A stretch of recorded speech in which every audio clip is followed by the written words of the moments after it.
האישה באמונה, באהבה וביושר. החתן והכלה אמרו פה אחד.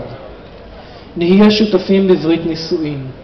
נשאף להקים באחריות ובמסירות בית יהודי חם, שבו ישררו אהבה והבנה, עזרה הדדית, פתיחות והתחשבות, בית שבו נכבד ונוקיר את המשותף והשונה שבינינו. יהיו נא חיינו מתחדשים בכל עת, וליבנו שלם לקראת הבאות, התקוות והאכזבות, ההישגים והכישלונות, וברגישות נתמוך ביצירה משותפת ונפרדת של כל אחד מאיתנו.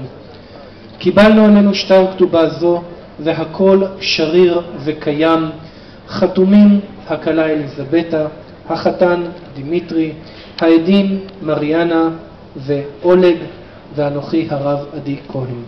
את הכתובה אני מעניק לשניכם, היות ושניכם חתומים עליה ושניכם חייבים בה.